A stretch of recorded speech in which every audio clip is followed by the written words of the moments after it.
Okay, well, so thank you for coming today. I'm going to do my talk in English. My name is Jéssica Jiménez.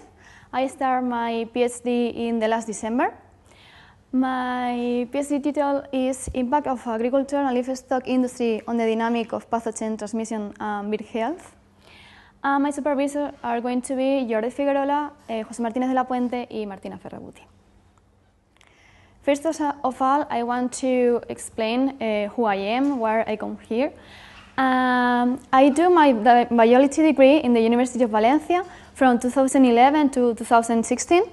And then I want to continue my studies, so I come here to Seville to do my master's.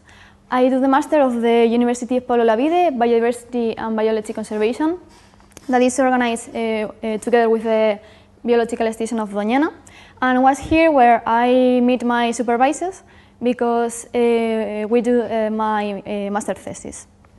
I defend my master thesis in July successfully, so this allowed me to ask for one of the grants that was offered by the Tatiana Pérez Guzmán El Bueno Foundation. And finally, I was one of the candidates that was selected, so I start my PhD contract that will last for the next 3 years. Also, this thesis can be done thank you for the projects that were from Jordi Figuerola from the Ministerio, and then one of the projects that I work for to José Martínez from the BB Foundation. And what my thesis consists about. So it is known that the number of the inhabitants on Earth is increase every day, and this has a lot of consequences because we require a great space to build our houses, and also we need a lot of resources like food and materials to live. So we are producing a lot of altered environments, big areas, altered environments that have consequences because they spread artificial noise and light pollution, also increase the density of the contaminants present in this area, like toxic chemicals and heavy metals, and then in this area we can find less natural resources. It has a lot of consequences on individuals because it increases the oxidative stress. They have more immunological response. In this area, normally they have a bad quality diet, and it can be so they can have a loss of the body mass. So we are in a moment that we have a lot of ecological impacts that around the world, and one of the big problems is biodiversity loss and also the alteration of the organism interactions. One of these interactions that we are going to focus my thesis is the alteration of the dynamics of pathogen transmission. One of the most actual and important worries of the global public health is that the diseases that are transmitted by the diseases are increasing. Kessing and the collaborators found that the most part of the events that occur the disease, it is due for the land use and for the industry changes, and also for the agricultural intensification. But the main focus are in these diseases that are transmitted by vectors, especially that are the ones that are transmitted by the mosquitoes. We know that, for example, the Zika, chikungunya, and dengue are diseases that we can hear in these days. So my research group decided to study how the landscape have an effect on the community of mosquitoes, and they found that they have less mosquitoes when you go through a urbanization gradient. So in the more urbanized areas you found less mosquitoes. Also, the community of mosquitoes has less richness and is less abundant in the urban than in rural or natural areas. But we don't need to focus only on the vectors, we need to focus also in the host of these diseases, because it's known that almost 75% of these diseases have a zoonotic cycle. It means that the wild animals population harbor most part of these pathogens. So then these diseases can be transmitted to humans, wild animals, but also to pets and livestock.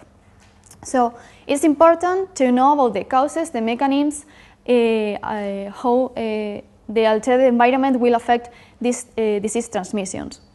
For that study, we need to have an ecological perspective, that we need to integrate the composition of the community of the vectors, the community of the hosts, all of it integrate in an environment that will change during the time.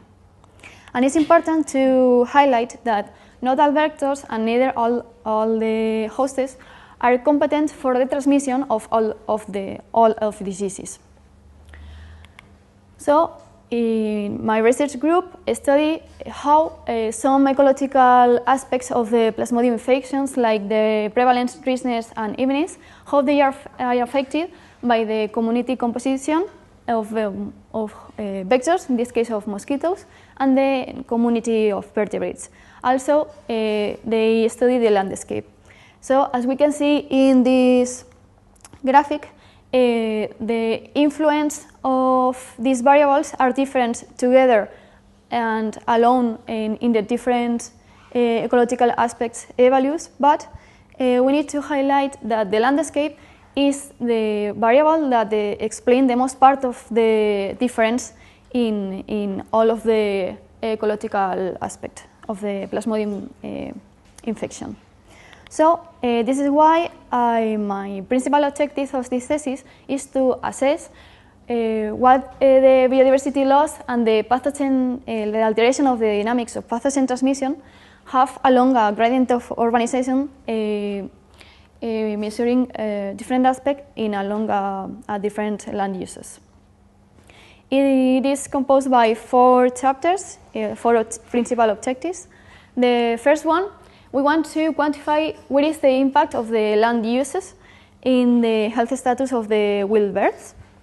The second one, we want to assess the impact of the agriculture and livestock intensification on the transmission of different pathogens in the wild birds. The third one is the same, but in this case we want to assess how the different intensification of agriculture and land use influence to the transmissions, but to the vectors. And the fourth objective, with the results that we obtain in the other 3, we want to test the dilution effect hypothesis. So, evaluates the effect of the biodiversity on the transmission of these pathogens. And what this hypothesis says. So, this hypothesis was proposed by Osfeld and Kessing in the 2000.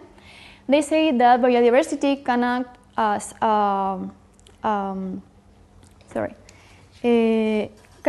as a protective aspect for the disease transmissions. In a scenario where we have a high diversity, it's probably that we have a higher host diversity. So it's possible that we have less hosts that are going to be competent for the transmission of the diseases. So their infection risk will decrease. In other scenario, that with the loss of biodiversity, it's possible that we have, as we have less host diversity, if they are competent hosts, the infection risk will increase. So in a scenario when the diversity is going to decrease, we are going to observe that the pathogen infection will increase. And how are we going to do this study? So we are going to study different pathogens. One of them are the avian blood parasites, like the avian malarium, like the Plasmodium, that is transmitted by mosquitoes. Then also we are going to consider other genera related, like Ammoprotus and Leucocytozoon, that are transmitted by beetle mites and black flies. black flies. And then we consider other pathogens like filarial worms that are transmitted by different vectors, and the avian pox virus that normally are transmitted by contact, but also it can be transmitted by vectors. The organism model selected, we select the host sparrow due to it's a passerine that we can find all around the globe. It's a ubiquitous species that can live in different habitats, and normally they reach high abundance in all of these habitats. Also, they have a sedentary behavior that allows us to assess what is the influence of a closed environment in their ecology. And also, some experts have found more than 40 lineages of blue parasites. So it is, we think that is the excellent organism model for our project. Respect to the study area, this thesis is going to focus on the south of Spain in 3 provinces, in Huelva, Sevilla, and Cádiz. We sample 45 localities. These localities are grouped in triplets. It means that we choose 3 close geographical localities. One that needs to be have urban characteristics. It means that they have a high density of human density. Then another, the second kind of area is a rural area with high density of livestock. And the third one is a natural area that will have less human density and less livestock density. So it's more naturalized. We sample all these localities during the year 2013, but then we repeat the sample in the 2014 only in the province, in the localities of the province of Huelva. So during these 2 years of sampling, we capture 3,530 birds in total. For that, we use a mist net with a recording, and then each bird was ringed with a number metal ring. Then we checked the birds depending on their plumage characteristics. Then we measured some morphological aspects like wing length and body mass. We detect if they were infected by pox virus, because you can detect it visually. If it's positive, we took a sample of the tissue. And then at the end, we took a blood sample through the jugular vein of the bird, and then they were released. Also, during these years, we put BG traps for capturing the mosquitoes.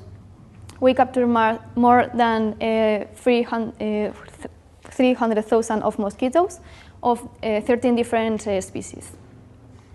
With these samples, we do different molecular analysis. For the samples for the pox virus, we send it to the University of Madrid to do a collaboration, and they send us the results of the analysis of the DNA. Then for the blood samples, we centrifuge and separate the serum from the cellular fraction. The first one was used for some physiological biomarkers, and the cellular fraction was used for obtaining the DNA.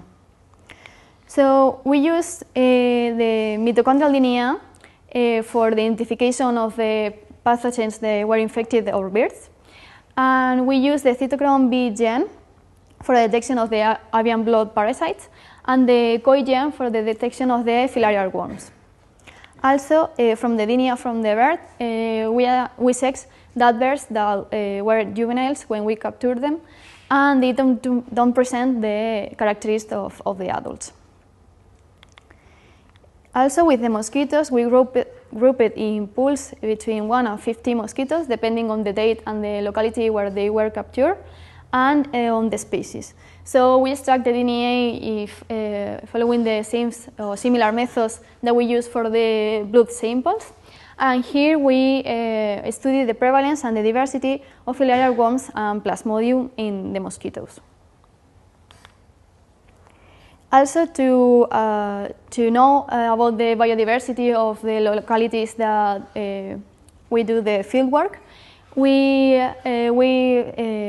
select some transects where we look for species for domestical and wildlife animals. And also we do some points of listening to assess the diversity of birds in this area. For the human density, we look in the database of its locality.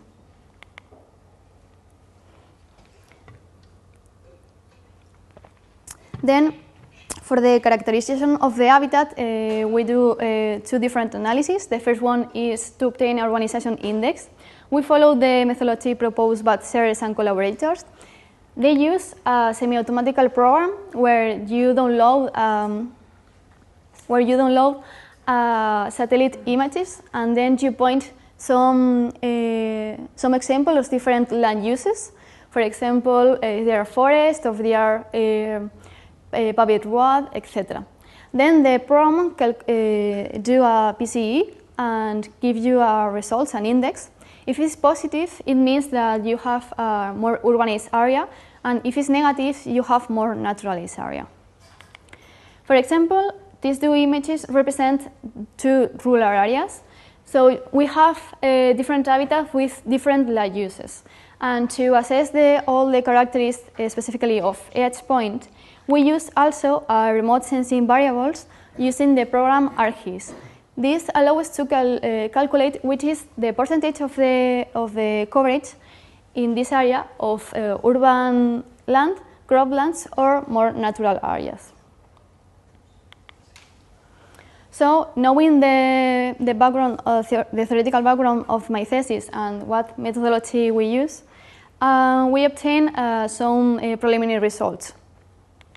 For the first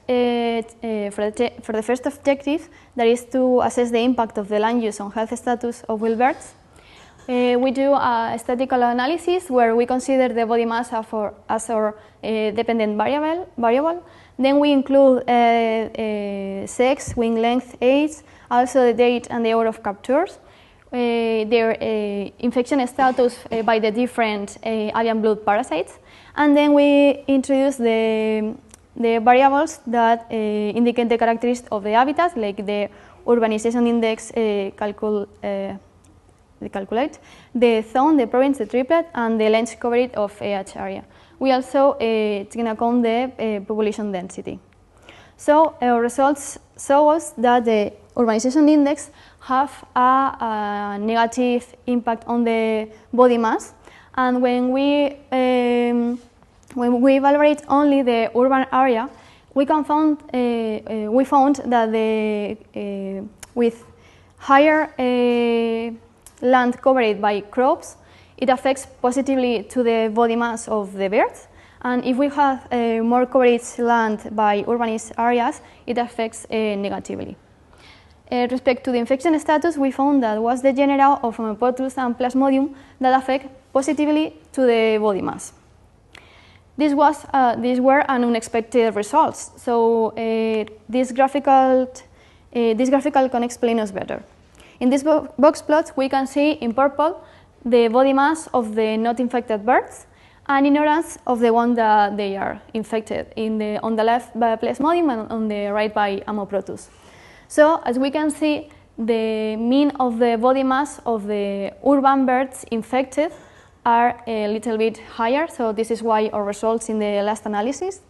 But I want to highlight that we have a reduction of the variance of the body mass, affecting these birds with lower body mass. We propose that it can be due to a differential mortality rate in these areas when they are infected. Respect to the second objective, that it was to assess the impact of the different land uses on the transmission of different pathogens in wild birds. We have preliminary results that indicate that the landscape influence to the different parasitic dynamics, like the richness, diversity, and prevalence along the different zones studied And for example, and then also we found a temporal variation in the same area in the province of Huelva between the 2 years. We found that we have some lineages that appear 1 year and no another year, and the prevalence of these lineages changes between the different areas considered. For the third objective, that is the transmission of the different pathogens in insect vectors, we found that with respect to the Plasmodium infection, we found that 300 pools of mosquito were infected from the 1,000 of pools of mosquito studied. And with respect to the filarial worms, we only found 2 positive results in almost 23,000 of mosquito analyzed. So it is a low prevalence. And at the moment we are developing a new PCR to assess the identification of the positives found.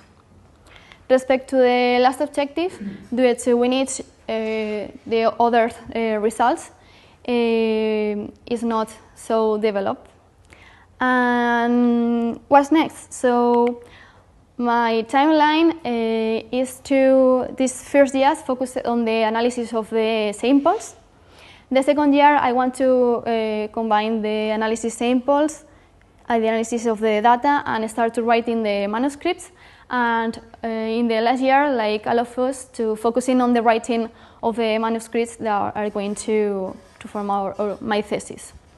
And I'm happy to tell us about my possibly international exchange. I talked with the research Caroline Isaacson in the Department of Evolutionary Ecology from Lund University. And I probably go the next year, 3 months, to know more about how urbanization affects the bird health status. Say thank you to my research group that help me every day, all the persons that help to the sample of the birds, and then all the foundation and the laboratories that let us use their facilities. And I'm here to ask any question, y también me podéis preguntar en castellano si tenéis alguna duda, estoy aquí para responderla.